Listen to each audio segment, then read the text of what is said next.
दोस्तों, ज़िंदगी में एक सबसे बड़ी परेशानी यह है कि इंसान के चेहरे और असली चरित्र में ज़मीन आसमान का फ़र्क होता है। बहुत बार ऐसा हुआ होगा कि कोई औरत या मर्द सामने से बड़े शरीफ, इट्स मासूम और भोले लगते हैं, लेकिन असलियत कुछ और ही निकलती है। चाणक्य ने साफ कहा है, अगर इंसान को सही पहचानना है तो उसके शब्दों पर मत जाओ, उसके चाल-चलन और शरीर की भाषा को देखो। आज का विषय बहुत सीधा और कड़वा है। जो औरत पहले ही इस्तेमाल हो चुकी है, उसकी पहचान कैसे करें? अब यहाँ इस्तेमाल से मतलब सिर्फ शरीर तक सीमित नहीं है, बल्कि ये भी है कि उस औरत ने अपने जीवन में किन हालातों से गुजारा किया है, किस तरह के रिश्तों से होकर गुजरी है, और उसके असर उसके शरीर, चाल और व्यवहार पर कैसे दिखाई देते हैं।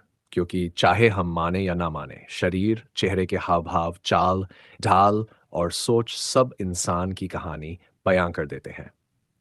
आज मैं तुम्हें बिल्कुल सीधी और खुली बातें बताने वाला हूँ। ऐसी बातें जो हर आदमी को जाननी चाहिए ताकि वह धोखे से बच सके। क्योंकि अगर पहचानने की कला नहीं आई तो रिश्तों में गलत चुनाव पूरी ज़िंदगी तबाह कर सकता है। तो दोस्तों, ध्यान से सुनो, क्योंकि ये बातें किताबों में नहीं नहीं मिलेंगी। शरीर और चेहरे की चमक से पहचान। दोस्तों, चाणक्य ने कहा है कि इंसान का शरीर उसके जीवन का आईना होता है। औरत हो या मर्द, जब तक वह पवित्र और सच्चे रिश्तों में रहता है, तब तक उसके चेहरे की चमक और मासूमियत बरकरार रहती है। लेकिन जब औरत बार-बार रिश्तों और शारीरिक अनुभवों से गुजर चुकी होती है, तो उसके चेहरे पर एक अलग तरह की थकान और ढीलापन झलकने लगता है। उसके चेहरे में भी एक अजीब-सी गंभीरता या बोझ नज़र आता है। मान लो तुम्हारे सामने 2 औरतें खड़ी हैं। पहली वह है जिसने अब तक खुद को सँभाल कर रखा है। उसके चेहरे पर एक नेचुरल ग्लो होगा, आँखों में मासूमियत होगी और हँसी में भी सच्चाई झलकेगी। दूसरी वह है जो कई अनुभवों और रिश्तों से गुज़र चुकी है। उसके चेहरे पर भले ही झूठी मुस्कान हो, लेकिन थकान और ग्लो की कमी साफ नज़र आएगी।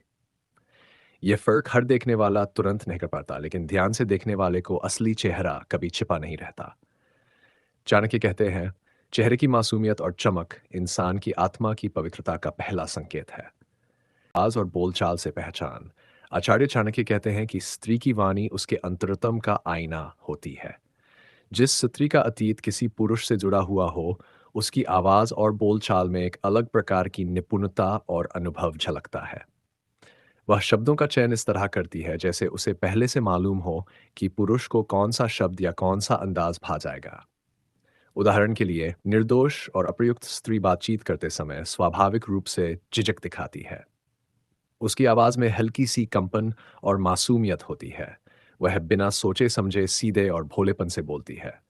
अनुभव प्राप्त स्त्री की वाणी में मिठास के साथ साथ एक तरह का आकर्षण और आत्मविश्वास झलकता है। उसकी आवाज स्थिर और स्पष्ट होती है और वह पुरुष को प्रभावित करने की कला जानती है। चाणक्य का इशारा यह है कि जो स्त्री बार-बार ठहर-ठहर कर, मुस्कुराकर और लुभावने शब्दों का प्रयोग करे, वह पहले किसी के निकट संबंध में रह चुकी हो सकती है। ये कोई नकारात्मकता नहीं है, बल्कि अनुभव का संकेत है। चाणक्य नीति हमें यह समझाती है कि स्त्री की वाणी को ध्यान से सुनकर उसके अतीत का बहुत कुछ जाना जा सकता है।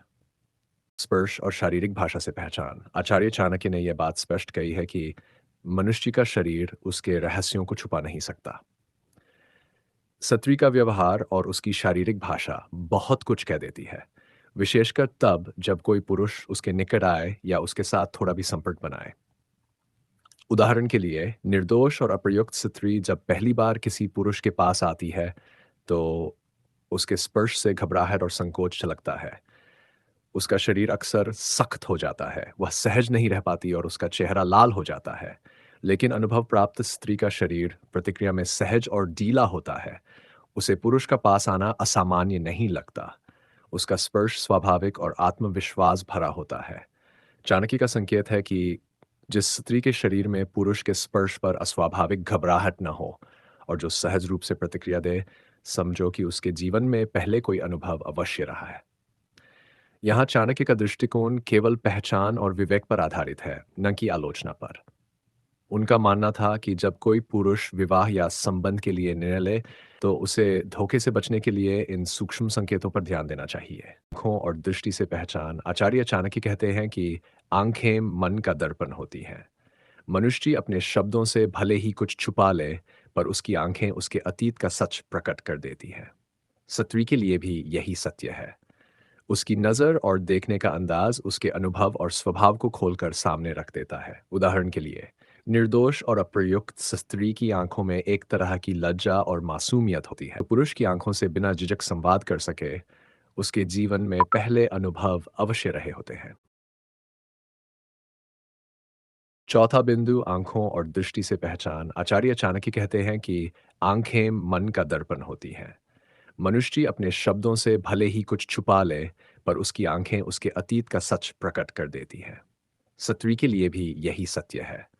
उसकी नज़र और देखने का अंदाज उसके अनुभव और स्वभाव को खोलकर सामने रख देता है। उदाहरण के लिए, निर्दोष और अप्रयुक्त स्त्री की आंखों में एक तरह की लज्जा और मासूमियत होती है।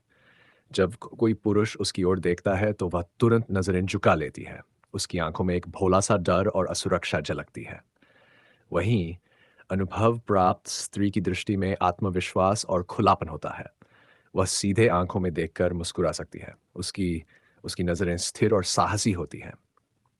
अक्सर वह पुरुष की आंखों से मिलने में झिझकती नहीं, बल्कि सहज रूप से उसे थाम लेती है। चाणक्य का इशारा यह है कि जिस स्त्री की दृष्टि में अत्यधिक आकर्षण और बेबाकी हो, और जो पुरुष की आंखों से बिना झिझक संवाद कर सके, उसके जीवन में पहले अनुभव अवश्य रहे होते हैं। चाणक्य यहाँ हमें यह समझाना चाहते हैं कि स्त्री की आंखें सिर्फ उसकी सुंदरता का ही नहीं, बल्कि उसके अतीत और अनुभव का भी आईना होती है। और साज सज्जा से पहचान। आचार्य चाणक्य कहते हैं कि स्त्री की रुचि उसके श्रृंगार से समझी जा सकती है। स्त्री किस प्रकार अपने आभूषण पहनती है, कैसे सजती संवरती है और किन वस्तुओं को विशेष महत्व देती है, यह सब उसके अतीत की कहानी कह देता है। उदाहरण के लिए, निर्दोष और अप्रयुक्त स्त्री का श्रृंगार सादा और सरल होता है। वह केवल सामान्य आभूषण पहनती है और उसका श्रृंगार अधिकतर अवसरों तक ही सीमित रहता है।